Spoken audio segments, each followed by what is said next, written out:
Salam alaikum, Azul, bonsoir.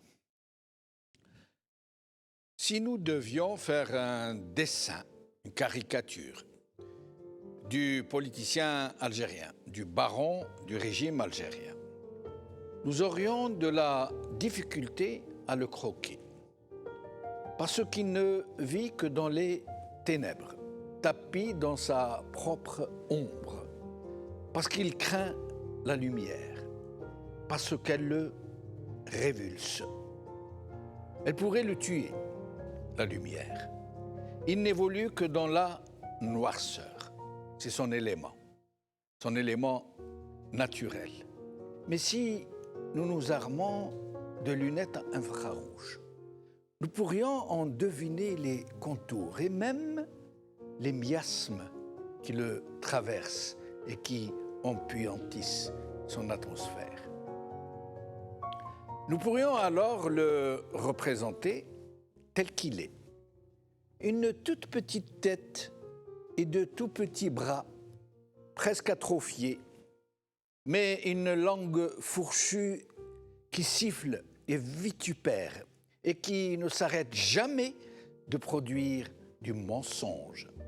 Tellement longue cette langue qu'il la porte en écharpe. Ce qui est le plus visible en lui, en plus de sa langue fourchue, est son ventre, un très très gros ventre, qui n'en finit pas d'engloutir tout ce qui l'entoure, jusqu'au passé, jusqu'à l'avenir, de tout cela qu'il mène vers l'abîme.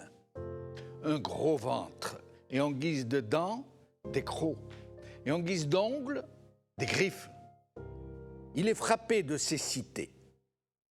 Il ne voit rien de ce qui est devant lui, sauf avec les yeux qu'il a derrière la tête, qui sont fixés sur un passé décomposé, qu'il n'a pas vécu, mais dont il se revendique et dont il s'est approprié le fonds de commerce. Il a de toutes petites pattes, incapable de le mener plus loin qu'un jet de salive. Oui, il a peur de la lumière parce qu'elle lui est fatale. Et c'est pour ça qu'en plus de se renconigner dans les plis de la noirceur, de sa noirceur, il cache sa monstrueuse laideur sous des oripeaux bariolés et des étendards flamboyants qu'il fait appeler République, institution, démocratie, élection, liberté, justice, révolution. Et ce sera ainsi, encore et encore, jusqu'au jour où il sera débusqué, extirpé de ses noires profondeurs, exposé à l'astre purificateur. Ce jour-là, la clarté fera son œuvre. Les fétides exhalaisons se dissiperont. La vie s'épanouira alors en myriades de ferments étincelants de lumière, comme autant de lucioles que le vent des jours heureux sèmera enfin sur les berges de la vraie vie, enfin recouvrée.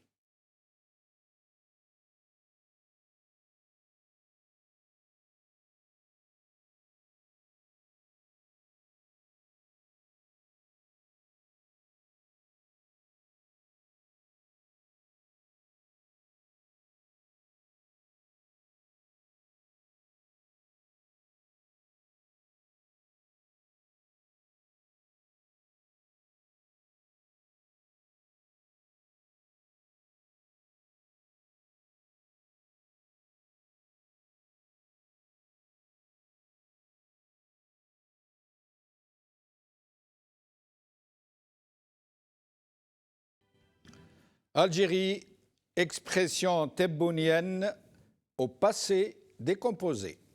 C'est le titre de notre émission d'aujourd'hui. Et pour en parler, j'ai ici avec moi Hassan Hiresh, économiste, analyste politique. Hassan, merci d'être avec nous. Merci pour l'invitation et merci aux téléspectateurs d'être fidèles au rendez-vous. Merci. Et Moussab Hammoudi, chercheur en sciences politiques et néanmoins hirakiste. Moussab, merci d'être avec nous, ça fait longtemps. Oui, merci pour l'invitation. Bienvenue aux invités, aux téléspectateurs. Toujours ravi d'être parmi vous. Merci beaucoup. Et par téléphone depuis Alger, nous allons avoir avec nous Hassan Mouali, journaliste. Alors, mes chers amis, aujourd'hui, deux événements que nous allons essayer de commenter. D'abord, les étudiants à Alger et à Bjaya, aujourd'hui, qui sont sortis de façon assez spectaculaire, j'allais dire. Et tout a été fait pour les empêcher de s'exprimer, mais ils se sont tout de même exprimés. Et ils ont été accompagnés par de très nombreux Algériens. Et nous parlerons aussi de l'interview que M. Tebboune a accordée à deux journalistes. C'est une interview qui a eu lieu, paraît-il, depuis 3 ou 4 jours. Elle n'est pas en direct, elle est en différé. Et vous allez remarquer dans les extraits que nous allons vous passer que ça a été travaillé. Vous allez voir de nombreuses coupures très visibles. Et il n'est pas nécessaire d'être professionnel pour le voir. Qu'après l'enregistrement, il y a des coupures. On a coupé, on a remonté, on a bidouillé. Voilà. Donc nous allons commencer par voir quelques images. D'abord des étudiants d'Alger. Alors, nous allons commencer par voir.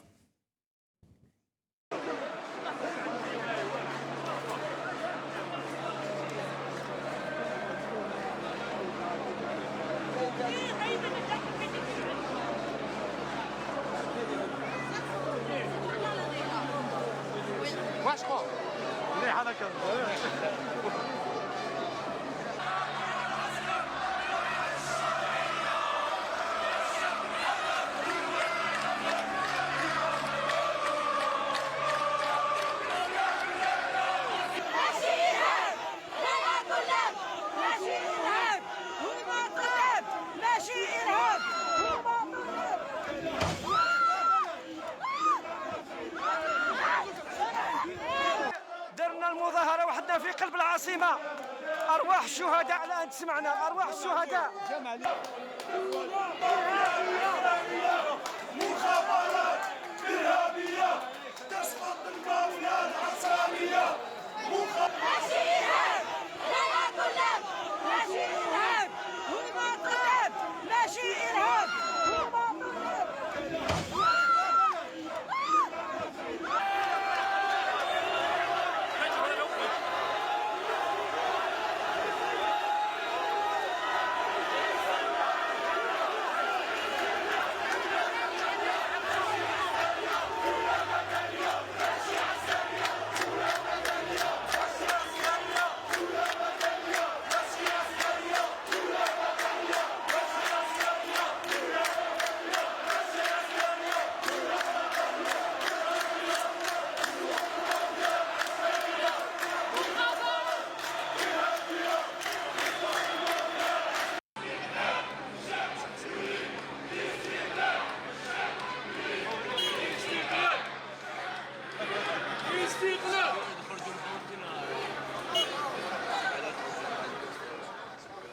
Alors vous aurez remarqué là que ce sont des étudiants accompagnés par de très nombreux citoyens qui les protègent de la police et qu'ils crient Madaniya Meshi Askaria, c'est-à-dire contrairement à ce que dit Tebboune et les autres, ce ne sont pas les slogans de quelques égarés, ce sont tous les étudiants qui sont en train de clamer ces slogans. Et ils disent aussi Mukhabarat Irhabiya, ils disent aussi militante et non pas terroriste, mais nous allons encore voir. Là, je crois qu'il y a un petit accrochage, avec, une petite friction avec la police.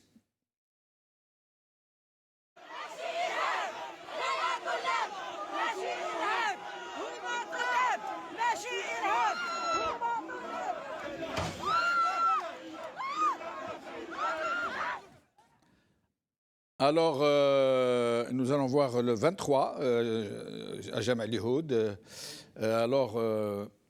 C'est pour bien faire comprendre que, contrairement à ce que dit M. Tebboune, c'est le Hirak, notre Hirak qu'on fête, où on voit bien qu'il est empêché, que les manifestations sont empêchées, qu'il y a de la répression, de la bastonnade et autres brimades du genre. Nous allons encore voir un extrait. درنا المظاهرة وحدنا في قلب العاصمة. أرواح أرواح الشهداء الآن تسمعنا أرواح الشهداء مخابرات إرهابية تسقط المولى العصامية مخابرات إرهابية. Alors, un autre extrait où on voit les étudiants accompagnés de beaucoup de leurs concitoyens qui les accompagnent et les encadrent. Nous allons le regarder.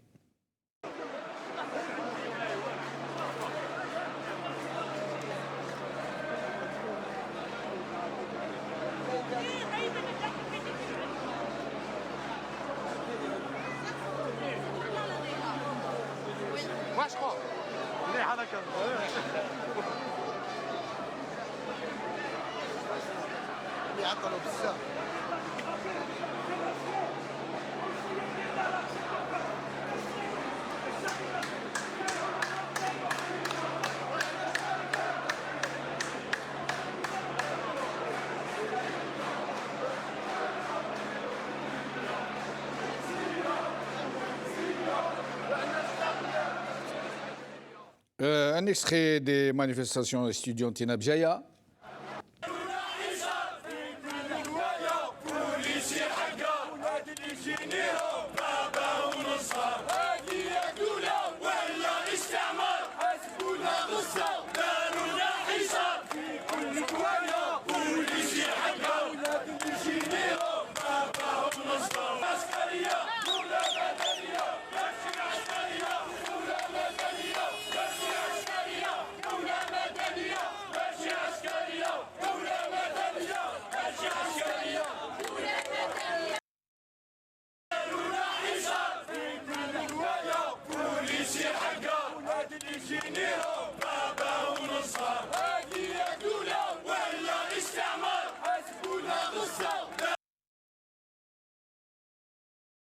Voilà, donc là, il n'y a pas de son, c'est à Bjaya, il me semble. Il me semble que c'est Alger, là. Non, non, c'est pas Bjaya, c'est Alger, là. Parce que là, j'ai Bjaya. Oui, oui, c'est Alger. Chiar, d'accord. Alors voilà, mes chers amis, Bjaya et Alger, manifestation estudiantine, où on a vu beaucoup de monde. La semaine passée, il n'y avait qu'Alger, cette fois-ci Alger et Bjaya. Et ça va monter en cadence ainsi chaque semaine, où les étudiants vont arriver. Je rappelle qu'ils sont en vacances, je crois, si je ne m'abuse. Aucune idée. Alors, qu'est-ce que vous en pensez, mes chers amis? La première chose, c'est qu'il faut vraiment, tirer chapeau bas à notre jeunesse, à nos étudiants. C'est l'espoir de ce pays. Des jeunes qui n'ont pas abandonné le projet du changement radical que demande le peuple algérien.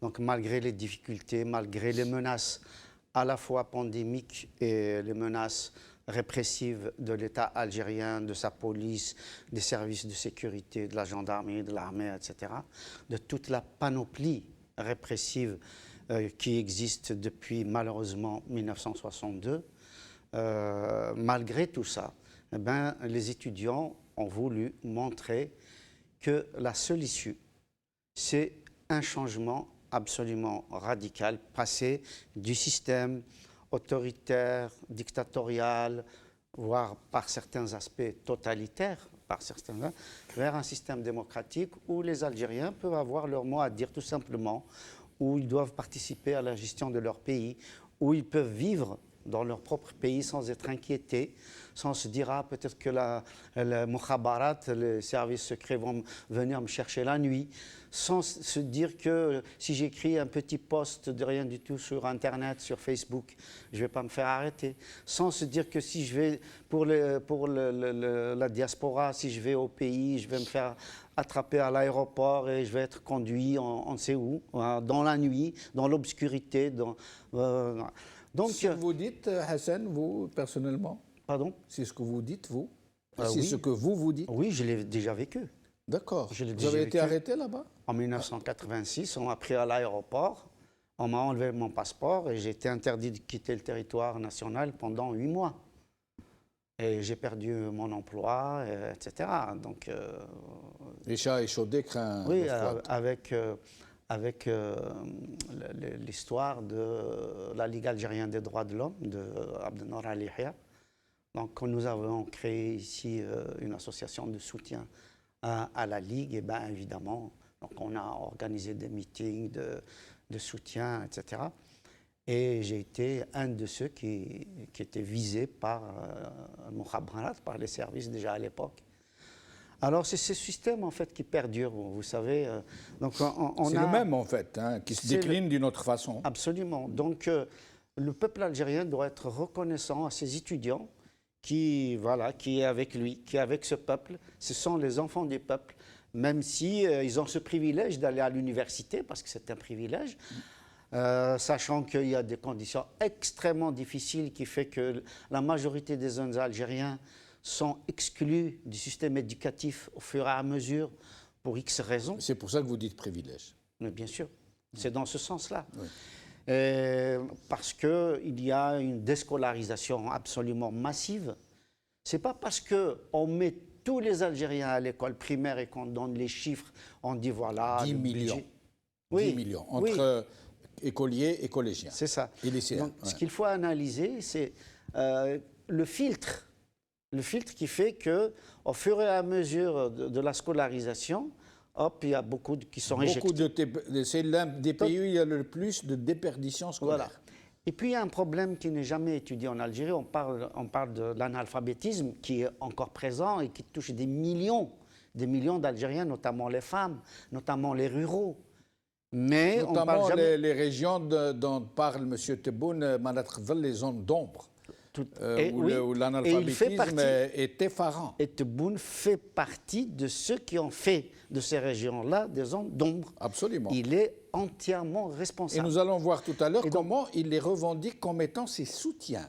Oui. Pour les opposer aux gens qui n'ont pas voté. Hein. Vous allez voir tout à l'heure. Vous allez être choqués. Ça ne m'étonnerait pas parce que, encore une autre béquille de ce système-là, c'est le mensonge. Eh oui. Depuis toujours. Alors, des millions d'Algériens sont dans la rue qui disent Mukhabarat irhabia, qui disent Dawla Madaniya Machi Askariya et tout ça. Ils disent système dégage, ils disent Tnahaouga. Avec tout ça, ils disent oui, Hirak Moubarak, ils nous soutiennent. Et ils disent que ceux qui prônent et qui clament ces slogans que vous venez de dire, sont des infiltrés qui sont là depuis 15 ans, qui ont infiltré le Hirak, qui l'ont dénaturé, qui l'ont dévoyé, qui sont en train de le mettre au service de puissances et de pays étrangers.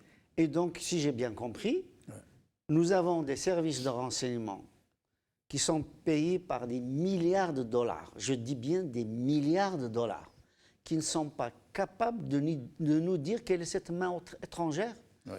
Depuis 1962 à ce jour, on nous dit qu'il y a une main étrangère et le peuple algérien est si méprisant que ça pour eux, à savoir que 40 millions d'Algériens peuvent être manipulés comme ça par quelqu'un de l'étranger. Il y a mieux que ça, Hassan. C'est insultant. Tebboune, que vous allez entendre tout à l'heure, vous donne un chiffre, mais alors absolument incroyable. La CIA, la NASA réunie ne pourraient pas le faire. Il donne même le pourcentage des gens qui sont infiltrés par la main étrangère et qui travaillent le Hirak au corps. Il dit, et tenez-vous bien, vous allez l'écouter tout à l'heure, ils sont de 97%. On se demande d'ailleurs pourquoi il n'a pas dit ils sont de 97,31%. Donc il n'y aurait que 3% qui échapperaient. Oui. 97% de ceux qui crient Madaniya M. Askariya, DRS Irhabi, les généraux à la poubelle, 97% sont infiltrés par les forces étrangères depuis 15 ans et ils agissent contre l'intérêt de l'Algérie. Il dit 97, il ne dit pas 90. Ah oui, oui, c'est ça, oui. 97. Oui. Moi, je me suis demandé pourquoi il n'a pas mis virgule 12 ou 17. Alors, le problème, c'est en Algérie, d'un point de vue, comment dire, global, que ce soit en économie, en éducation, en agriculture, etc., en industrie, le problème de l'Algérie, ça fait partie comment dire, des facteurs bloquants qui fait que l'Algérie ne progresse pas, c'est un problème de statistiques. Nous n'avons pas de statistiques fiables, déjà dans des choses simples. Déjà dans Même les ministres n'ont pas de dans ce que nous statistiques. fabriquons, dans ce que nous consommons, dans ce que nous achetons, dans ce que nous vendons, on n'a pas de statistiques aussi précises. Absolument. Et là, ils vont venir Eux, ils nous ont des dire... statistiques précises, Mais ils se à rident- l'unité près. Hein. Mais ce qui est vraiment totalement aberrant, c'est vraiment inimaginable, c'est comment ils n'arrivent pas à croire que... enfin, ils n'arrivent pas à voir qu'ils sont ridicules. Et c'est le président de la République. Voilà. Ça veut dire Et au plus haut sommet du régime qui parle comme ça. Mais- Et vous allez voir que ce n'est pas que ça. Hein. Oui. Tout à l'heure, vous allez être décoiffé. Hein, à entendre ce qu'il dit du début à la fin.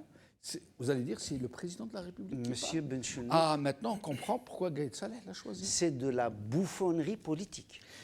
Sur les étudiants, Bon, déjà, les étudiants, leur sortie aujourd'hui, elle vient faire écho déjà à la reprise le vendredi et le mardi dernier. Donc la continuité, la reprise non pas du Hirak, mais des marches est confirmée. Donc ça vient consolider la reprise définitive.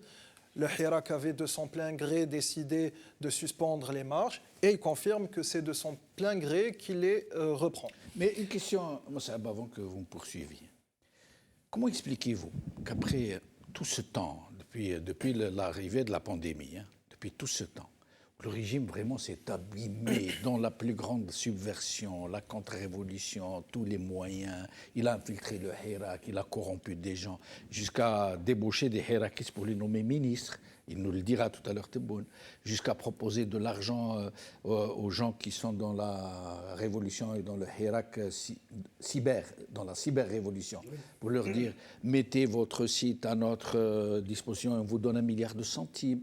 Après tout ce qu'ils ont fait, comment expliquez-vous que le Hirak soit revenu de façon aussi intacte, comme s'il ne s'était jamais arrêté? Parce que le régime n'a pas compris deux données. C'est que ce n'est pas un mouvement de militants, mais c'est un mouvement populaire. Donc, même s'il va prendre tel ou tel militant et qu'il va les quantifier sur tout le territoire de quelques centaines ou même quelques milliers et qui pourra les pourchasser, ce n'est pas que cela, c'est aussi un élan populaire, c'est le ras-le-bol de toute la population algérienne, ça d'un côté, et de l'autre côté parce que aussi il ne comprend pas que ça ne marche pas comme ça. Il ne s'agit pas de réprimer pour empêcher, il faut essayer de trouver les solutions. Le grand problème du régime, c'est qu'il n'arrive pas à trouver la solution et il n'arrive pas à structurer un discours de substitution à la crise.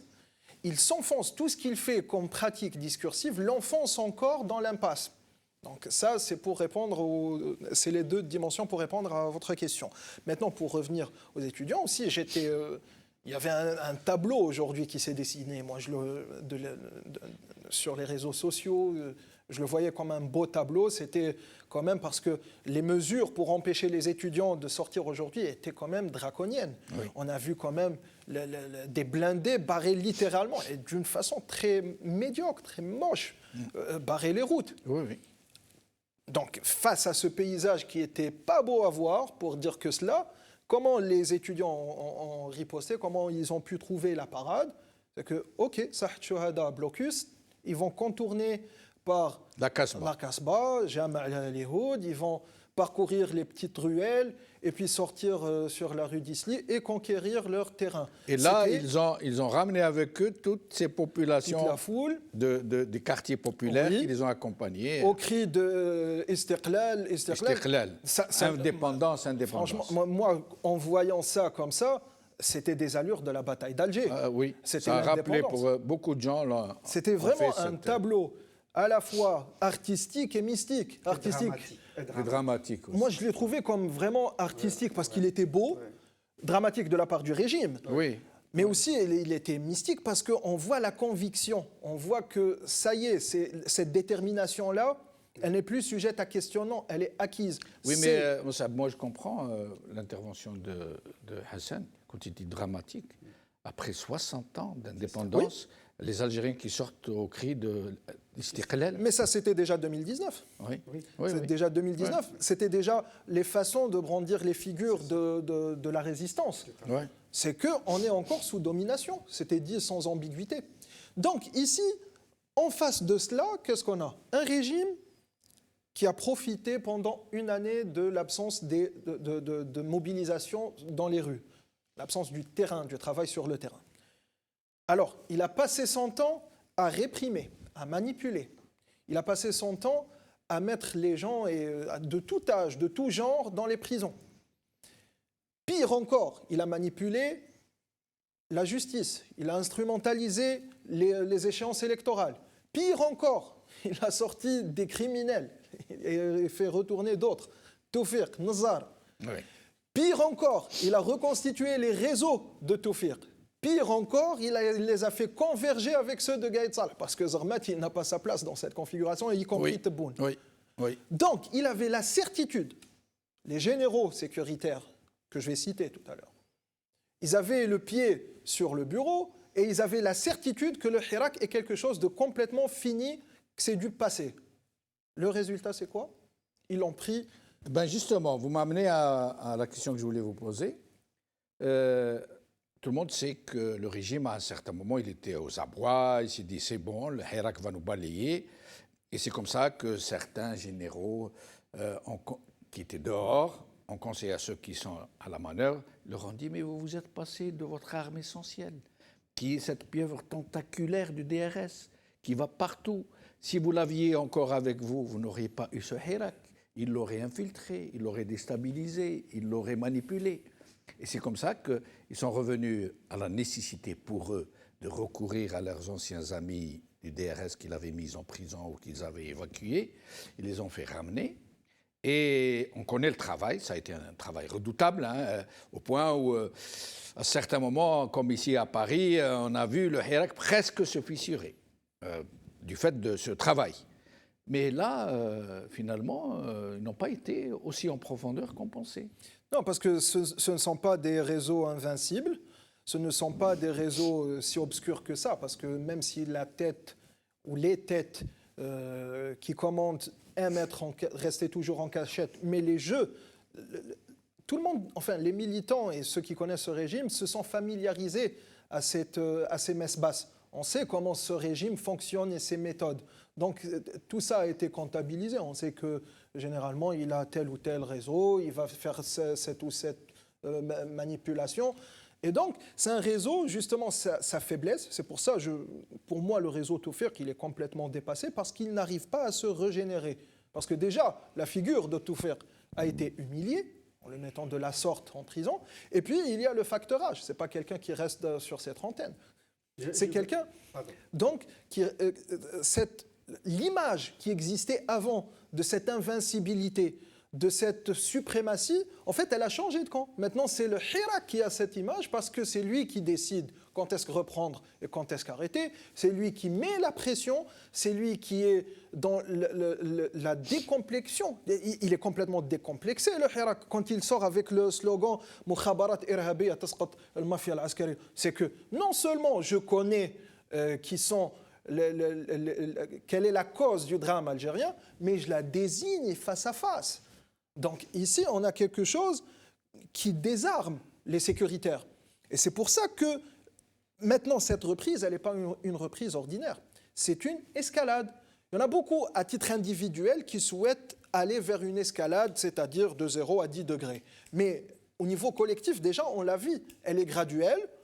On voit que cette reprise est complètement différente de la première, du premier déclenchement, parce qu'elle est solide, elle est plus déterminée et elle nomme les choses plus qu'avant. Elle n'est pas un peu divisée ? Non, je ne vois pas, parce qu'il y a bien sûr les polémiques qui ont été instaurées par le DRS lui-même dans ses manipulations, mais qui ne prennent pas. Et d'ailleurs, ça mérite, autant que questionnement, ça mérite d'être posé, on peut en débattre, tout le monde peut en débattre. Et il n'y a pas d'ego aussi dans toute cette histoire qui se manifeste et qui un peu déstabilise ce régime, ce mouvement, ce Hirak? Il faut poser la question, est-ce que c'est ordinaire ou pas? Est-ce que c'est ordinaire ou pas? Mais bien sûr que c'est ordinaire. C'est normal, c'est dans la loi des choses. C'est l'humain. C'est des D'accord. facteurs humains. On ne peut pas mettre tout humain dans un seul moule et qui se ressemblent tous. Est-ce que ça ne peut Possible. pas mettre en péril Ah non, absolument pas. Pas. Absolument pas. Ça ralentit. En fait, le problème, il est au niveau des militants. Parce que moi, je sépare deux choses déjà. Les militants de terrain et les activistes politiques. Les activistes politiques ont un grand problème parce que déjà, ils n'ont pas déclenché le retour. Donc ça s'est fait sans eux, sans qu'il ait... Même ceux qui sont célèbres ou connus. Oui. Donc là, c'est un échec.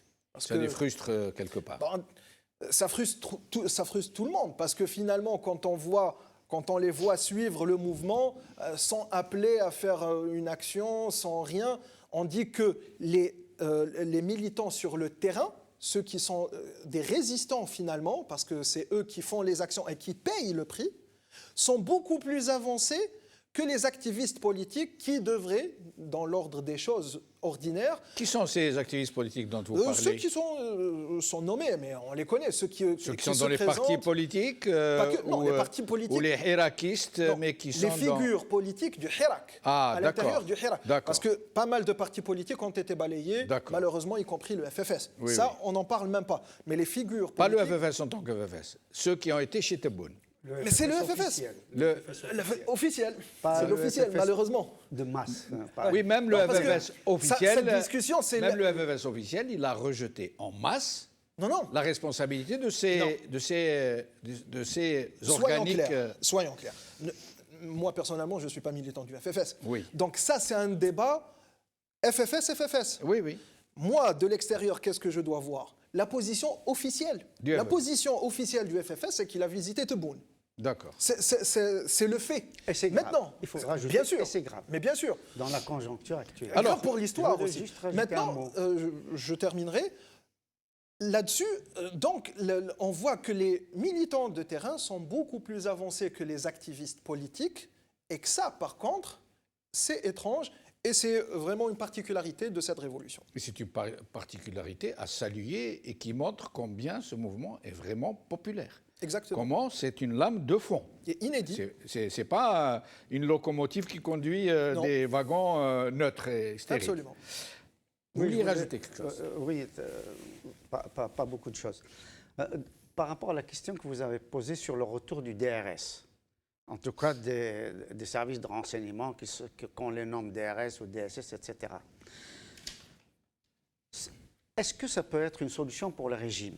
Voilà, c'est ça la vraie question. Oui. De mon point de vue, ça ne peut plus être la solution. Peut-être un gain de temps? Parce que non, gain parce de que temps.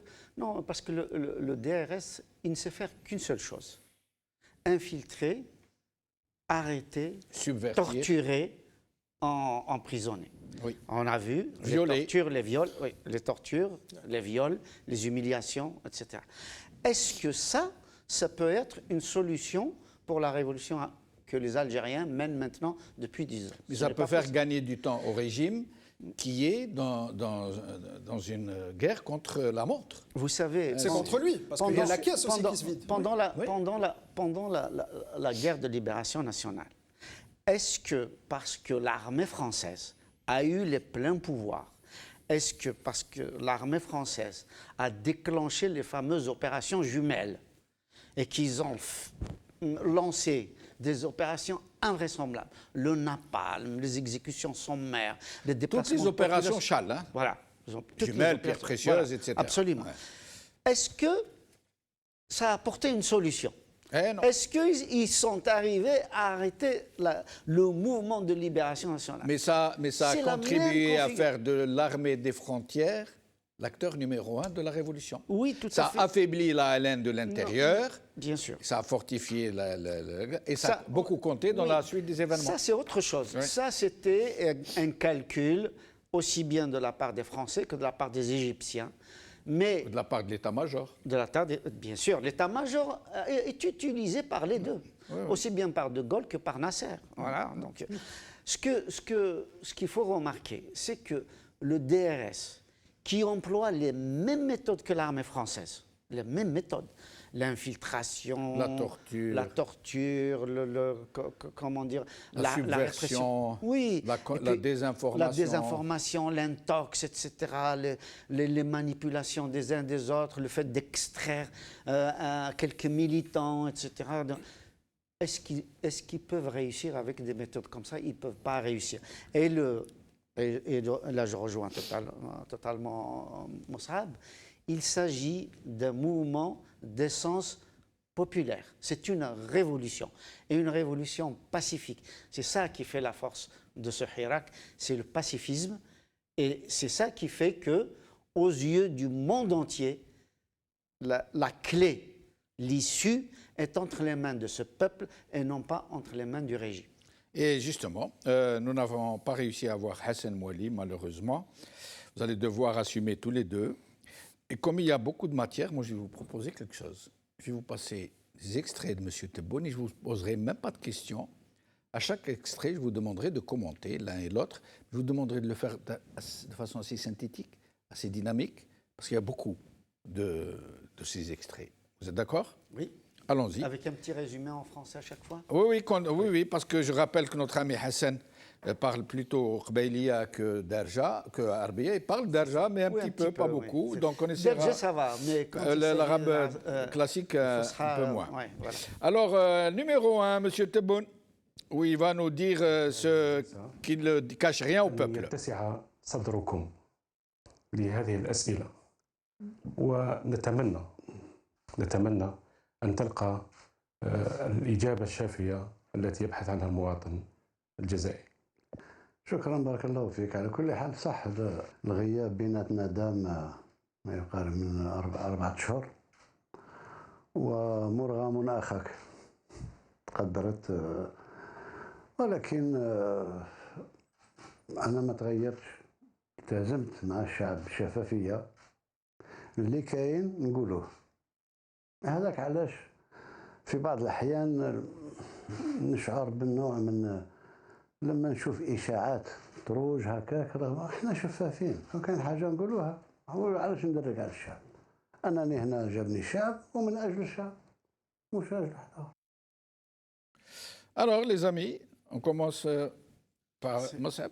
Oui, donc déjà au niveau esthétique, la production de la vidéo, elle est complètement défaillante parce que le jeu question-réponse est mal engagé au niveau phrastique. Ensuite,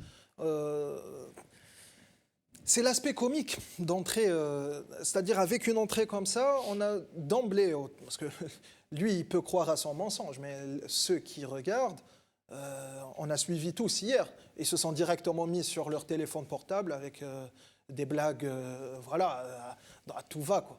Donc le problème, c'est que cet aspect comique qui ne gêne pas Tebboune, ok, qui ne le gêne pas. Maintenant, qui nous parle du pouvoir qui s'est exercé. Quelle est sa situation pendant les 4 mois de son absence. De son absence, et même comment ça depuis se fait son que élection. ces 4 mois d'absence n'ont rien changé? C'est comme s'il n'était pas là ou c'est comme s'il était là, rien et surtout, changé. Qui était à sa place. Ouais. Parce que si lui, il est en vacances et son poste est vacant, fallait qu'il nous parle un peu de l'ambassadeur français. Fallait qu'il nous parle aussi des cercles sécuritaires. Fallait qu'il nous parle un peu de Ould Zmirli, de Rachdi, de Mahfoud. Fallait qu'il nous parle pour la diaspora de Shafiq Mosbah, de ce qui a été établi. Parce que l'armée a dit dans l'édito de l'Jeish qu'elle a accompli des choses. Oui. Y compris sur le plan de l'agriculture et de la politique et de l'industrie. Absolument. Il n'évoque rien. Donc le problème ici, c'est que cet aspect comique, il est en même temps là-dessus, par contre, tragique. Et ça fait la figure, je dois le dire comme ça, du menteur. Hassan? Oui, effectivement, ce qu'il faut d'abord remarquer, c'est la configuration qui est absolument une configuration un peu stalinienne à la Corée du Nord, où le chef est là, très immobile, etc. Il veut être vraiment dans une espèce de solennité artificielle. Et puis, des questions qui sont posées dans un vouvoiement qui n'existe pas dans l'arabe algérienne et le berbère, etc. Donc, on voit déjà quelque chose ici de la flagornerie, puisqu'il commence par la santé, par ceci. Pardon, peut-être quelque chose que vous n'avez pas relevé, la flagornerie. Oui. Le journaliste lui dit je vous coupe la parole avec du miel. Voilà. Donc, mais je vous laisse poursuivre. Voilà. Donc, nous sommes dans un système, franchement, comme dirait Azret Larbi, l'aplaventrisme. On voit que c'est un journaliste qui est complètement à plat ventre. Il est là. Comment je peux éventuellement lécher les bottes du grand Manitou? Donc c'est absolument dramatique. C'est vraiment à la fois Molière, parce que c'est ridicule, et à la fois Corneille, parce que c'est tragique quand même. Il fait pitié quelque part, très franchement. Et puis, il dit, si j'ai bien compris, vous me le dites, M. Benchenou, il dit « Je n'ai pas changé, je suis toujours avec le peuple ». Oui, et je lui cache rien, je lui dis tout. Alors, il n'a pas changé. Ça veut dire qu'il est toujours dans l'immobilisme, effectivement. On le voit. C'est toujours les mêmes solutions, c'est toujours les mêmes discours, c'est toujours le même rabâchement, etc. Il est toujours avec le même peuple, c'est-à-dire avec la même trique, la même répression, les mêmes emprisonnements, la même arrestation, le même bâillonnement, les journalistes en prison, les militants en prison, etc. Donc là, effectivement, il dit vrai. Donc il est avec le peuple avec les mêmes méthodes. Très et bien. ça, c'est dramatique. Alors là, le deuxième extrait. Écoutez bien. سيد الرئيس الحمد لله على الشفاء الحمد لله كي رجعت العائلة الحمد لله كي رجعت البلاد أنا فقط أحب نعرف أنتم كنتم غايبين 4 أشهر حوالي على البلاد كيف كان إحساسك وأنت غايب كإنسان بشر كما قلت وكذلك كرئيس دولة؟ والله شو نقول لك ما نتمناهاش لأي إنسان تكون بعيد عن الوطن، بالأخص لما تشوف المواطن البسيط.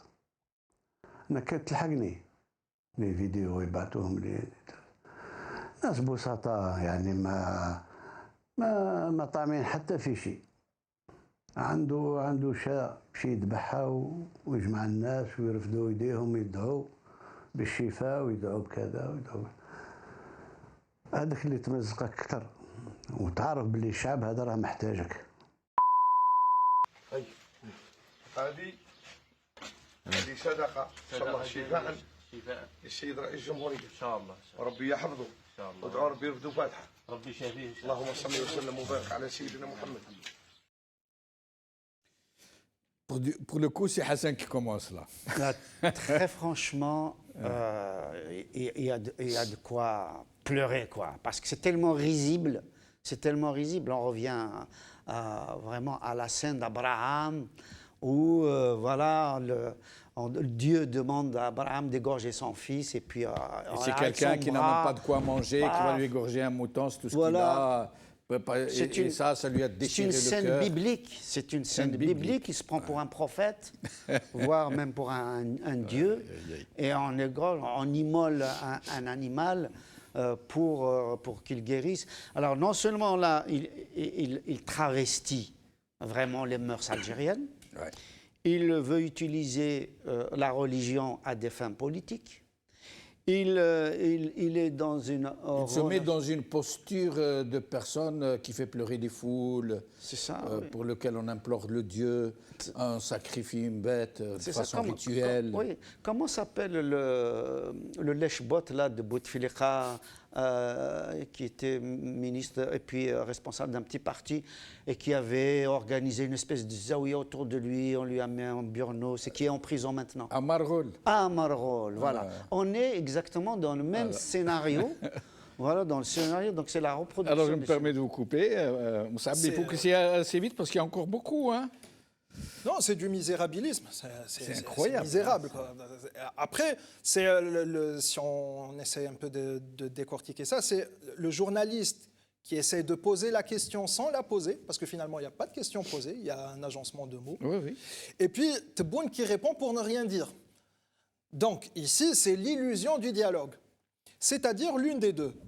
Ou bien c'est Tebboune qui prend le monde un peu pour des imbéciles, je m'excuse pour le terme. On ne peut pas le dire autrement, c'est le cas.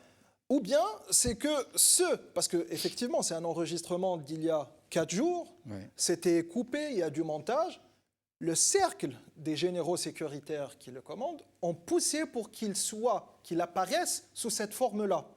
Mais les communicants qui lui conseillent de dire de pareilles âneries, ils ont fait leurs études où Non, mais KGB, non, mais sont surtout, autrement il y a plus une donnée. intelligents quand même. Vous savez, parmi les leviers du régime qui sont devenus maintenant des béquilles c'est-à-dire plus handicapante que dans l'aide et le secours, il y a cette histoire de la manipulation de la religion, c'est-à-dire surtout le toroqisme et le soufisme. Donc c'est Alors, ça. manipulation de la religion, nous allons écouter justement l'extrait qui suit.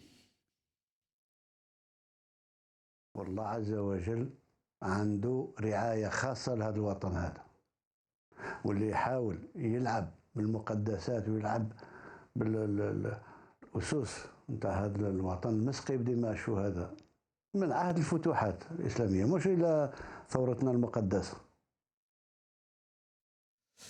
Alors, Hassan, On est dans la continuité de cette scène biblique que Dieu protège cette terre, comme on dit dans la Bible qu'il y a la terre promise pour un peuple élu. Et là, Tebboune, il veut être un président élu, non pas par les Algériens, parce que les Algériens ne l'ont pas élu, mais quelque part, il veut être élu par la divinité. Et qu'on protège, donc pour lui, on le protège au niveau de sa santé. Ceci dit, on se demande alors pourquoi il a dû aller chez les Allemands et mettre 4 mois pour, je dirais pas pour une guérison, pour se porter un peu mieux et encore à 2 reprises. Donc voilà, il y a une contradiction. C'est pour ça, très franchement, et je le redis encore une fois devant vous, M. Benchenouf, parce que c'est important. Pour ça que j'interpelle les islamistes, je ne parle pas des islamistes évidemment radicaux, mais des islamistes comme nous, quoi, qui veulent de la démocratie, qui veulent un changement radical, qui disent qu'ils sont des démocrates, etc. On voit comment on peut utiliser la religion quand elle est religion d'État. Parce que dès lors qu'elle est islam d'État, le président devient commandeur des croyants. Et il se prend pour un commandeur des croyants. Et donc, il va utiliser ça, évidemment, à n'en plus finir. Et donc là, ça doit être une bonne réflexion. Effectivement. Voilà. Moussab. Ici, le problème, le malheur, c'est qu'il y a un mélange de 2 registres qui sont, si on parle sociologiquement, le sacré et le profane. Donc c'est la politique est de l'ordre du profane. Donc c'est la jurisprudence humaine qui faille, qui est défaillante et qui essaye de s'améliorer par cumul d'expériences. Donc lui, à son niveau, il essaye d'écarter tout cela et il met au dos et il joue un rôle qui n'est pas le sien finalement, le rôle du sacré. Je m'inscris un peu en faux par rapport au commandeur des croyants parce qu'en fait, pour être commandeur des croyants, c'est un argument valable quand on est dans une monarchie, ce qui n'est pas le cas. Donc il ne peut pas parfaitement jouer le rôle. Quand une religion est religion d'État, mécaniquement, le président de la République est commandeur des croyants. Ulil amri minkum. Ulil amri minkum, ça peut être ceux qui s'occupent des affaires religieuses. Non, Ulil amri, c'est aussi le président de la République. Celui qui s'occupe de vos affaires. Oui. Qui gère votre pays. C'est ça, la sociologie a tranché ça en divisant... Tout ce qui relève de l'État, c'est lui le commandeur. Il est le commandeur des armées, il est le commandeur de l'économie, il est le commandeur... Non, je suis désolé. Ça c'est valable. On va laisser, de la culture... On va laisser Moussab dire son point de vue. Ça c'est dans une monarchie. Donc, débat comment, ça c'est très bien. Non, ça c'est dans une monarchie. Parce que quand il y a monarchie... Mais c'est une monarchie, on est dans une monarchie républicaine. Non, dans un système... Non, nous sommes dans un système autoritaire. C'est différent de la monarchie. Non. Et même à l'intérieur de la monarchie, quand il y a monarchie constitutionnelle, c'est différent. Et quand il y a une monarchie absolutiste, c'est là où on parle du commandeur du croyant. Une question, pardon Hassan, une question. En Égypte, ce n'est pas une monarchie. Oui. Or, les salafistes, comment on les appelle, les gens Ferkous, là, comment on les appelle je ne sais pas quoi, c'est des takfiristes. Ils disent, les madkhalites, ils disent, Oulil Amri, c'est Sisi. Voilà. Alors, c'est pas un roi. Justement. Ouais. Mais là, c'est pas Sisi qui le dit sur lui, contrairement au roi de l'Arabie Saoudite, au roi du Maroc. Ouais. Il doit avoir l'instance qui gère ça et qui le désigne comme légitime. Et c'est un bon exemple que vous donnez. D'accord, voilà. Mais donc, en fait, mais le problème n'est pas là. Donc, la déviation est toujours possible. Pour utiliser la religion... mais bien sûr. Déjà, mélanger le registre entre le sacré et le pardon. Vous connaissez un pays où l'islam est religion d'État, où le président n'est pas commandeur des croyants? Dans le texte de la Non, mais comme ce n'est pas notre sujet aujourd'hui, on va s'enfoncer. Là, on est dans je suis l'idéologie. pas d'accord. Mais techniquement, moi je parle techniquement du point Moi de aussi. vue de... Non. Non, mais là, Du point de vue technique, la formulation dans la Constitution est erronée. mais bien ça ne sûr. fait rien. C'est Vous votre avez point de vue, c'est pas- Non, c'est échangé. pas un point de vue, Moi, je c'est me permets, C'est un je point de vue. me permets de mettre fin au débat parce Ouais, qu'on non, va mais sortir C'est du bien, sujet. C'est un débat qui. Non, qu'il non, faut- mais il y a beaucoup de choses Voilà. qui viennent. Mais il faut Oui, qu'il bien soit sûr. donné. Non, parce Voilà. qu'il y a le point de vue, il y a l'analyse. Faut pas Oui, mélanger. oui, mais là, C'est-à-dire que toi, c'est le point de vue, et moi, non, moi, ce n'est qu'un point de vue, toi, c'est l'analyse. C'est l'analyse. Dis Aïe, ça aux aïe. téléspectateurs. Allez, on va suivre la Tu suite. vas rigoler un petit peu. La suite. C'est dommage, mais qu'est-ce que vous voulez? Allez. ما تخاف ربي، ما تخاف تهول في الناس وتهول في الشعب وتهول في كذا، ولكن احنا عارفين منين جايه. نقول لك 97% من الخارج، وراكم عارفين شكون. Voilà, donc voilà le fameux 97%. Il sait d'où ça vient. 97, hein. C'est pas.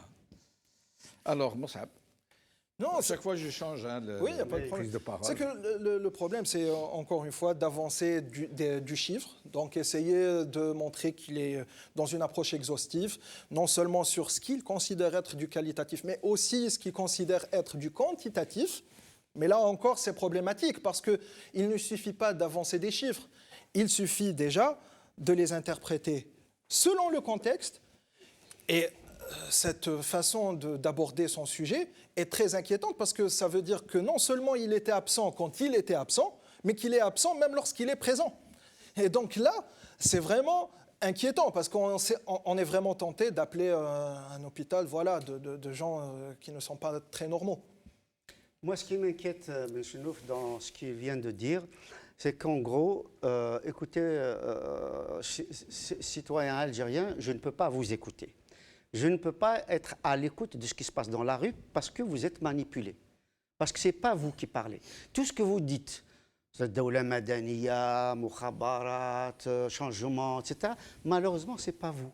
C'est l'étranger. C'est 97% de ce que vous dites, ce n'est pas vous. Donc, je ne peux pas répondre à vos demandes, je ne peux pas répondre à cette révolution-là. Je vais continuer toujours sur le même chemin, à savoir maintenir le régime, maintenir les systèmes en place, maintenir cette dictature, cette opacité, cette corruption, ces détournements d'argent, ces lingots d'or qui nous viennent de l'étranger, etc.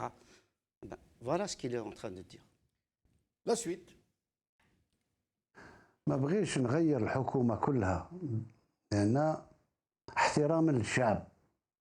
احنا ناس ديمقراطيين، مانيش انا فارض نفسي على، احنا ماشيين على ابواب انتخابات تشريعيه، والدستور صريح. اذا كان الانتخابات التشريعيه توصل الى البرلمان اغلبيه معارضه هما يقترحوا رئيس حكومه تاعهم. في حالة ما الأغلبية تكون مساندة لبرنامج الرئيس، ندير وزير أول ينسق ما بين الوزراء اللي نعينوهم. إذن نمشي نغير حكومة دروك كلها منا على 3 شهور إن شاء الله. لما ننتهي من الانتخابات التشريعية لازم تغيير، ضروري تغيير الحكومة. إذن يوقع فيه نوع من نقولوا عدم استقرار وماشي مليح، ماشي مليح. هذاك علاش غير. Hassan. Je crois que Tebboune est en train d'utiliser exactement la même méthode que Gaïd Salah. C'est-à-dire qu'au moment vraiment le plus fort de la révolte, de la révolution populaire, de la révolution algérienne, etc., et lui, il dit non, la solution, c'est très simple, c'est les élections. On va d'abord faire des élections présidentielles, et puis vous allez voir, une fois que vous aurez choisi votre président... élection législative. Non, mais je disais Gaïd Salah. Du temps de Gaïd Salah. Gaïd Salah, il a dit, je vais vous organiser des élections, vous allez choisir le président, votre président, après vous allez voir, ça y est, tous les problèmes seront résolus, etc. Et ça y est, c'est la démocratie, et en avant, c'est le changement. Il est en train de réciter la leçon de Gaïd Salah.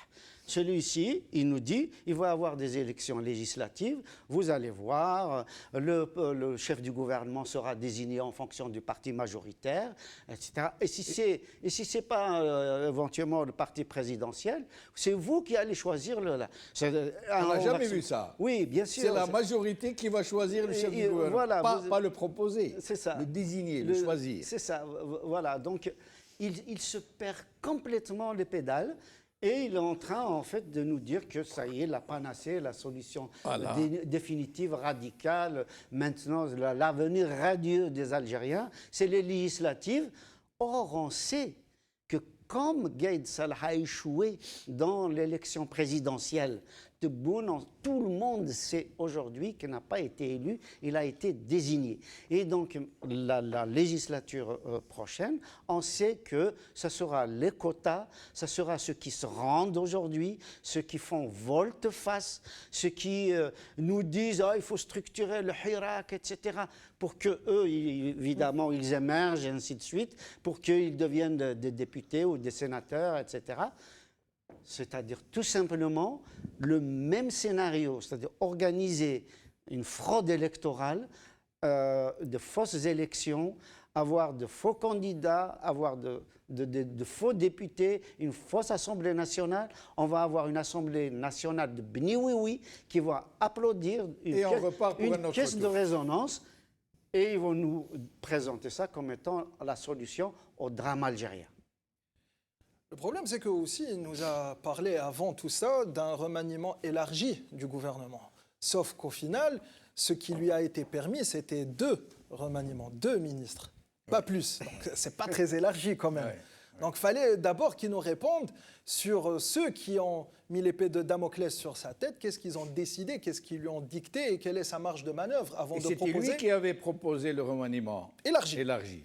C'était lui. Oui, mais justement, c'est qu'il était torpillé par une instance qui a plus de pouvoir. Et donc, à ce moment-là, déjà, il fallait qu'il se justifie et qu'il nous dise quel était le rôle du général Ould Zmir de la DCSA, la sécurité des armées, quel était aussi le rôle de Rachdi de la DSI, de la sécurité intérieure, de Mahfoud de la sécurité extérieure, de la DDSA, quel était le rôle de Chengreha dans tout ça, et son annexe aussi, Shafiq Msbah. Donc, il fallait nous dire ça où est-ce qu'on est, parce que déjà, ils ont torpillé tout ce qu'il a dit. Au lieu d'expliquer tout cela, il vient proposer un énième mensonge. Mais donc, il ne va pas venir vous parler de ces choses-là. Mais c'est ça qui intéresse les gens qui sont dans la rue et qui crient, je cite, les généraux à la poubelle. C'est très... Allez-y. Non, je veux dire, les Algériens veulent un Tebboune courageux, sinon il faut qu'il soit... Macron vous a dit qu'il était courageux. Ah oui, c'est vrai. Il est courageux pour les intérêts de Macron. La suite. الحراك المبارك الأصلي مش ما آل إليهم بعد كان يطالب تغيير مؤسساتي، تغيير كذا نمشي أنا نجيب حاولنا بقدر الاستطاع باش نجيبوا وجوه جديدة ومثل ما التزمت فيه شباب دخلوا الحكومة وراهم يخدموا ويعطوا نتيجة فيهم اختارينا 5 وزراء من داخل الحراك في الحكومة والبعض ما زالوا في الحكومة تغيروش إذن ولكن التجربة ما كانش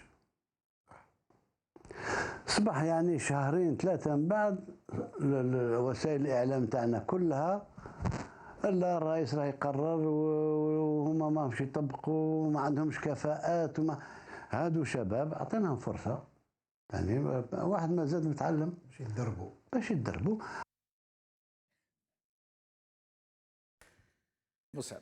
Alors d'un coup ils ont de bons résultats et d'un coup ils sont en même temps en training.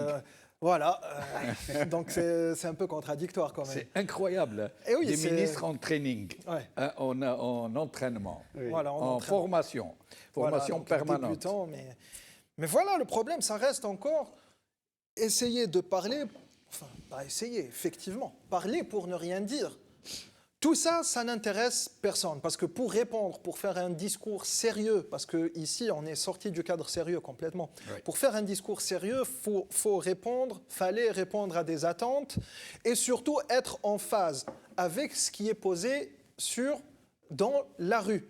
C'est-à-dire, M. Tebboune, quand on l'entend comme ça, on n'en doute pas une seconde qu'il est scotché à l'E1 TV, qu'il ne regarde pas la rue, qu'il regarde son E1 TV. Et ça, c'est alarmant, parce que ce type de comique, il est vraiment alarmant. C'est quelqu'un qui ne... Il y a un rapport de la CIA qui vient de sortir qui était sur l'Algérie, qui était classé top secret. Et un député qui a participé dans l'écriture de ce rapport avait fait un petit résumé comme ça pour la presse. Il est alarmant. Ils utilisent... moi, je suis au regret de vous dire que j'ai personnellement cherché la source de ce communiqué prêté à la CIA. Je ne l'ai pas trouvé. Je l'ai. La source. La source. CIA. Oui. Parce qu'on dit il est confidentiel. Non. Je l'ai en anglais, je l'ai publié. La source du communiqué. Alors, il faut nous le donner parce qu'il est très important. Il est sur ma page Facebook. Très bien.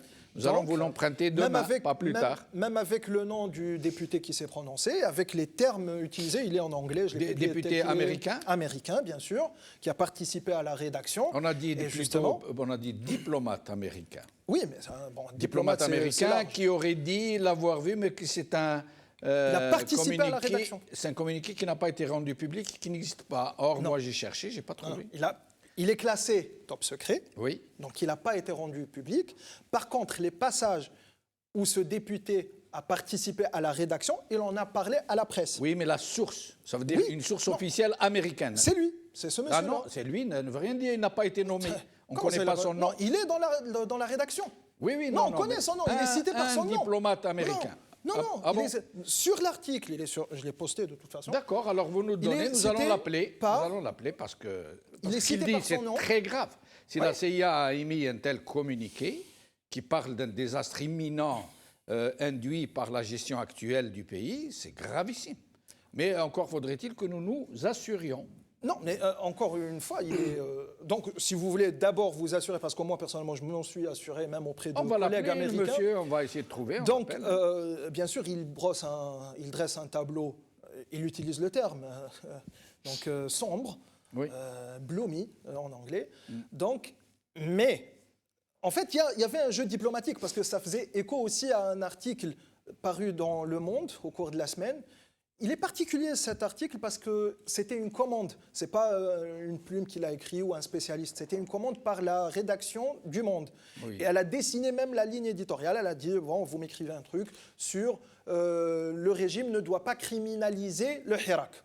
Donc, c'est un peu, si on décortique ça, la France qui demande à ne pas criminaliser le Hirak, c'est-à-dire arrêter de le diaboliser et de faire des petites manigances pour dire « ouais, voilà, il y a cela contre cela » et aller vers un dialogue sérieux. De l'autre côté, on a eu par la diplomatie américaine ce rapport. Donc, j'attendrai que vous le vérifiez, je vous l'envoie pour en parler, j'arrête de m'en parler par respect. Oui, en effet. Et donc, tout ce jeu diplomatique, on a Tebboune qui est complètement dans sa... C'est incroyable. Hein. Ailleurs. C'est incroyable. Hassan. Je voudrais intervenir sur les deux sujets. Ce qui vient d'être discuté là, par rapport à ce qui vient d'être écrit éventuellement par la CIA, et puis par rapport à ce que disait Tebboune sur le changement des ministres.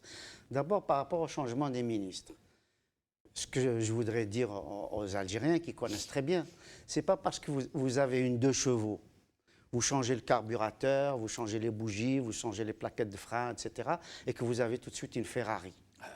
Non, ça, ce n'est pas possible. Ça c'est du domaine de l'impossible.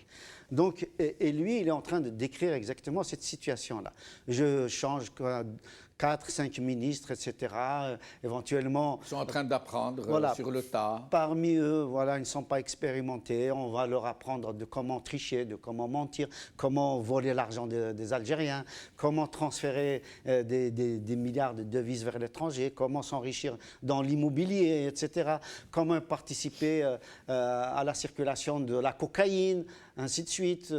Comment mettre les Algériens en prison parce qu'ils ont critiqué le régime, parce qu'ils ont dit ce qu'ils pensaient de ce qui se passe, etc. Enfin, c'est ça leur stage finalement.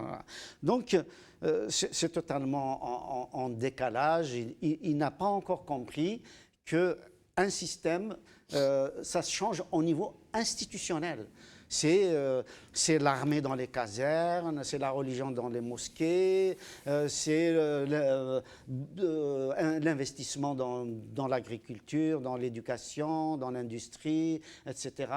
C'est apaiser la société, c'est arrêter d'emprisonner les gens, mais de travailler à la liberté d'expression totale, revoir complètement nos échanges avec nos partenaires, etc. Voir enfin travailler pour l'intérêt de l'Algérie et non pas l'intérêt des lobbies pour les puissances qui sont présentes dans notre pays, etc. On peut en discuter autant qu'on veut. Alors oui. Par rapport juste à ce rapport de la CIR, mais ils ont beau rédiger le rapport le plus alarmant, nous avons tous dit ça pour ça, ici. je suis d'accord. Nous sommes ici à Al-Merarbia, nous l'avons dit. Quel est le hirakiste vraiment de base qui ne sait pas que l'Algérie est vraiment dans une situation explosive? Non, mais ça, ils l'écrivent pas pour les Algériens, ils l'écrivent pour eux, pour des prises de décision. Absolument. Pour des prises de décision. Alors, je me permets de vous interrompre, parce qu'il reste beaucoup d'extraits, et là, je vous demanderai vraiment de faire des commentaires très incisifs, très courts, pour essayer de voir le maximum. Alors, la suite. أعتبر أنا شخصيا أن الانتقادات اللي كنت نقدمها في ذاك الوقت يعني أكثر من الحراك. شكون أول من نادى بإبعاد المال عن السياسة وعن الدولة. خلصتها غالية معليش، ولكن اليوم رانا في السنة الثانية، في الذكرى الثانية نتاع الحراك. الشعب ربما خرج باش يذكر فإن الذكرى تنفع المؤمنين، ذكر فإن الذكرى تنفع المؤمنين، ذكر فإن الذكرى تنفع المؤمنين. أقسم بالله العلي العظيم أن برنامج فخامة الرئيس ما يتوقف. أقسم بالله العلي العظيم أن برنامج فخامة الرئيس ما يتوقف. أقسم بالله العلي العظيم أن برنامج فخامة الرئيس ما يتوقف مهما كانت الظروف. Voilà celui qui nous dit personne n'a dénoncé autant que moi la période Bouteflika. Voilà ce qu'il disait du temps de Bouteflika. إن الذكرى تذكر تنفع المؤمنين. إن الذكرى تنفع المؤمنين. Alors nous احنا ذكرنا. Ah oui, donc, il a célébré en même temps que les Algériens, quoi. Avant le Hirak, lui, il a dénoncé le régime de Bouteflika avant le Hirak. Ah et oui. personne ne l'a fait autant que lui, et il l'a payé très cher. Ah oui. Et nous avons montré comment il avait dénoncé le régime quand il a dit Qsimu billah. C'est pour ça que le régime l'a choisi comme étant le successeur de Bouteflika, avec les mêmes méthodes, avec la même gabegie, avec les mêmes méthodes. On voit bien la même opacité, y compris, il a imité le système Bouteflika, y compris au niveau de sa santé. C'est-à-dire partir se soigner à l'étranger, comme Bouteflika, qui venait en France ou en Suisse, et lui, il a choisi l'Allemagne pour ne pas faire la même chose. Voilà, juste pour dire que, vous voyez, je ne vais pas dans l'ancienne colonie, etc. Dans la même opacité. Voilà, l'ancienne métropole. Mais on n'a jamais su exactement. Peut-être qu'ils savaient que Volkswagen est meilleur que Renault. Oui, tout à fait, oui. Et on n'a jamais su ce qu'il a vraiment, ce qui lui est arrivé, ce qu'il risque encore maintenant. Voilà, on a vu. Ici, d'ailleurs, on l'avait fait remarquer, je crois que c'était vous-même qui l'avez fait remarquer, quand il est passé pour la première fois, quand il était revenu, on avait vu qu'il avait un problème au pied, oui. Alors qu'ils nous ont dit qu'il est parti pour des problèmes de Covid. Oui. Donc il y a quelque chose qui ne va pas. Et puisque M. Tebboune ne nous dit pas, mais combien ça coûte tout ça? Ouais. Combien ça coûte? Il paraît que ça coûte une fortune. Combien ça coûte une journée et une nuit dans un hôpital spécialisé comme celui-ci? Combien ça coûte la sécurité de Tebboune? Combien ça coûte le transport de ses proches, de sa famille, de ses gardes du corps, des journalistes, des avions, les allers-retours, de la nourriture, enfin tout un aéropage. Ça coûte énormément d'argent. Et ça, il fait l'impasse, il ne va pas le dire aux Algériens. Alors maintenant, juste ce dernier-là. Oui. Moi, je pense qu'effectivement, il a dit des choses avant le Hirak, sauf que le Hirak, c'est pour enlever le système, et lui, pour servir le 5e mandat à la place de Bouteflika. En fait, Ahmed Gaïd Saleh, le général-major, était médiocre. Il fallait qu'il ramène quelqu'un de plus médiocre que lui. Il s'avère que Tebboune est beaucoup plus médiocre que lui, et c'est pour ça qu'ils arrangent ceux qui sont venus après Gaïd Saleh.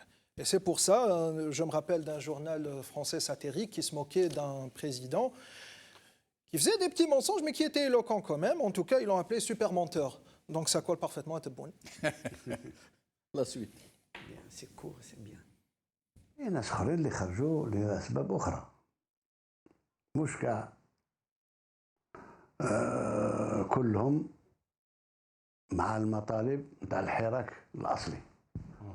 نتذكر ان الحراك الاصلي كان واضح يعني الطلبات نتاعو تقريبا اغلبها تلبات. ما فيش عهده خامسه، ما فيش تمديد العهده الرابعه، تغيير الحكومي، تغيير كذا، تغيير حل كذا، البرلمان. حل البرلمان. اليوم رانا سريع فيه.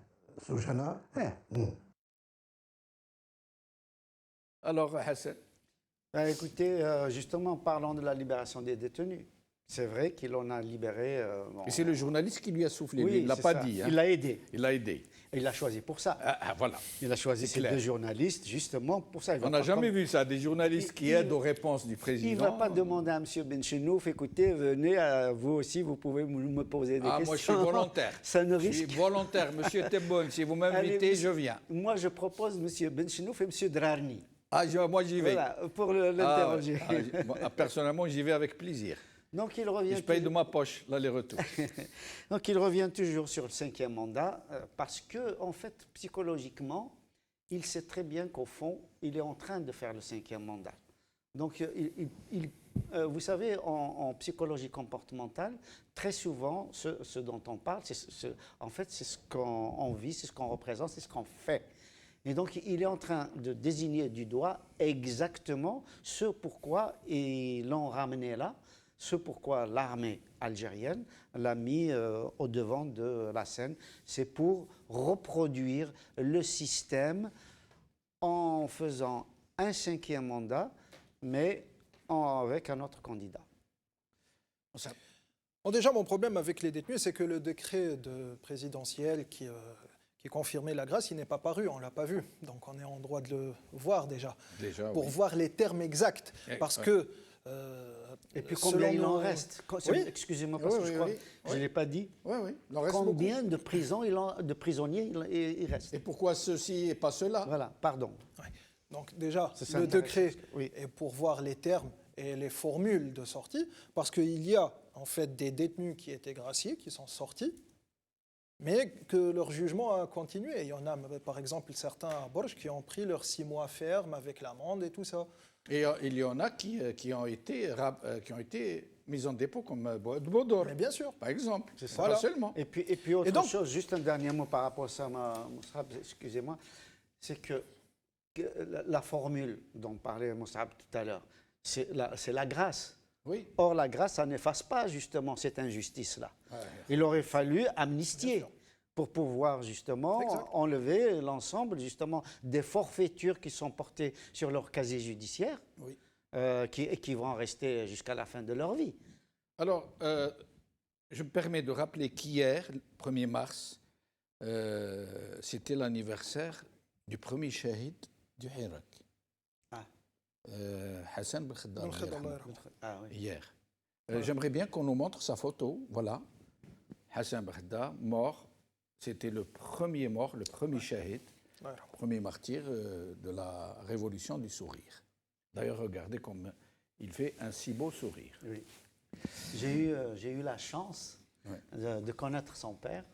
Il m'a invité même chez lui président à algérien. Hydra. Leur maison est juste à côté de la placette de Hydra. Et quelle humilité, et quelle sagesse et tout ça.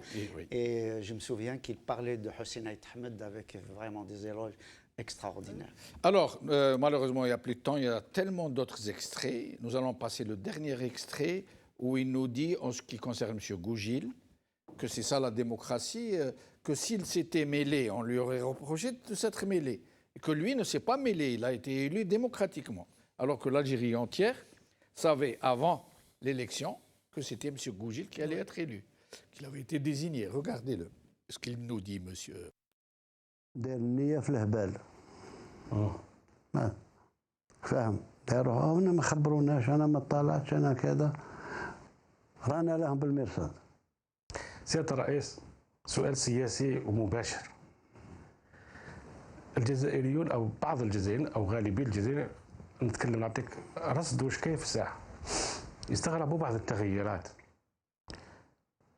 بدايه حتى من الحكومه. يعني استعنت انت ببعض الاسماء اللي كانت في النظام السابق يعني وعينتها في الوزاره. سياده الرئيس، مجلس الامه نفس الشيء، جرى تزكيه وانتخاب شخصيه بارزه ثوريه صحيح وعلى العين والراس، ولكن مع شعار اللي وعدت به الجزائريين سيادة الرئيس، جزائر جديدة برجال جدد ووجوه جديدة، ما ضبطتش الشعار مع الممارسات. هل هو الاعتبارات يعني سياسيات لأنه فيه برلمان؟ لو كان دخلت في مجلس الأمة معناه بلي ما وقعش تغيير، معناه بلي الأمور ما تغيرتش. أنا نأمن إلا بالتوازنات الطبيعية، التوازنات المفتعلة ولا كذا ما تطولش. لي زيكيليبر هادو ارتيفيسيال ما يشدوش بزاف. عندها مجلس يعني أكثر من ثلثين صوتوا عليه، رفضوا يديهم معاه. واش نقول لهم لا، أنا ديروا فلان باسم التغيير، ديروا فلان. هذا هو المشكل تاعنا احنا. ما قصدتش انك انت تدخلت. لا واش معناتها؟ لا هو مسؤوليته. هو مسؤوليتي. ما المجلس تاع واللي يديروا مجاهد ويديروا كذا، خير ما يديروا انسان تاع رجل اعمال ولا كذا ولا. Alors, mes chers amis, c'est la dernière intervention et nous avons passé le temps de l'émission, donc vous allez avoir 1 minute chacun pour commenter ce qui vient de se dire. Oui, en fait, c'est cette mentalité-là qui est insultante à l'intelligence des humains qui va faire encore, qui va aider le Hirak à aller crescendo et aller vers l'escalade pacifique totale et que je le dise clairement, aller vers la désobéissance civile, parce qu'on voit ici que ce régime, que cette facette du régime est complètement consommée et qu'on essaye d'éviter la vraie question et les vrais visages. Et ça, pour les Algériens qui sont dans la rue, ils le ressentent comme insultant. Parce qu'en même temps, on a des emprisonnements, en même temps, on a de la stigmatisation des gens du Sud, qu'il ne faut pas oublier. Oui. Toutes les régions, mais les gens du Sud qui sont en train d'être vraiment sacrifiés pour rien. Et en même temps qu'il y a des manigances sur le terrain, comme on a vu les histoires de Tehdib Shi'arat pour dire soyez doux et jouer des tours de magie au Hirak. Donc tout ça, c'est un cumul qui fait révolter encore plus les Algériens qui ont acquis le caractère de silmiya, de pacifisme, est complètement acquis, et donc ils vont aller vers l'avant parce qu'il est inadmissible de continuer avec ça. Hassan. Je suis entièrement d'accord avec cette conclusion-là, c'est-à-dire que nous sommes dans une situation où on reproduit les mêmes réflexes, le même langage, ou du faire semblant. C'est un sketch, là. Là, vraiment, c'est un sketch. On a dit aux journalistes, voilà, posez-moi la question sur Gougil pour que moi, je puisse dire, voilà, c'est pas moi, etc. Ouais. Voilà, c'est un sketch. Même Cheikh Noordin n'aurait pas pu faire un truc comme ça, aussi rigolo. Donc, je pense que c'est une très bonne chose parce que là, ils sont en train de dire au peuple algérien, vous pouvez manifester tout ce que vous voulez, vous faites ce que vous voulez, etc. Nous, on va rester. Et ça va alimenter, ça va consolider la conviction des Algériens qu'il faut continuer la lutte pacifique, qu'il faut encore prendre d'assaut toutes les semaines, 2 fois, 3 fois par semaine, ou peut-être même plus, passer effectivement à une autre échelle, mais c'est à eux de le décider, mais toujours d'une façon pacifique pour le changement de ce régime. Et avant de terminer peut-être ma minute, je voudrais quand même apporter mon soutien, mais alors ferme, à M. Djebel Khair, qui est, qui est aujourd'hui présenté devant la justice, soi-disant pour offense à la religion, alors que c'est un chercheur qui est en train de donner tout simplement des éléments d'analyse sur les textes le texte, aussi bien coranique que concernant la sunna, que concernant le droit religieux, etc. C'est un travail, comme l'ont fait Harkoun, que Ibn Rushd, etc. Par contre, là, je m'oppose Jabal Khair en face de Harkoun et Ibn Rushd. Non, comme l'ont fait... Parce que en fait, il n'a pas de titre universitaire. Ne diminue pas la gravité de la situation. Harkoun, c'est une sommité. Voilà, ça c'est un détournement. Moi, je suis en train de dire qu'il est présenté devant la justice pour ses idées, pour ses recherches. Harkoun est un chercheur indexé. Nous sommes chercheurs, on connaît le champ. C'est un jeune chercheur. Tu es en train de détourner le drame qui c'est la diversion de la police politique. Il y a des diversions de la police politique. Donc, la police politique essaye de miner le terrain par des petites polémiques pour détourner l'esprit sur la focalisation initiale qui est la police politique elle-même. Donc, pourquoi en ce moment-là? Je me permets de vous interrompre tous les deux. C'est dramatique quand même d'entendre ça justement d'un jeune analyste. Merci beaucoup. Il y a des index pour les chercheurs. Moussab Hammoudi, merci beaucoup. Merci à vous, chers amis. C'est ce que je suis moi aussi, docteur. Il y a des index. La discussion va se poursuivre autour d'un café.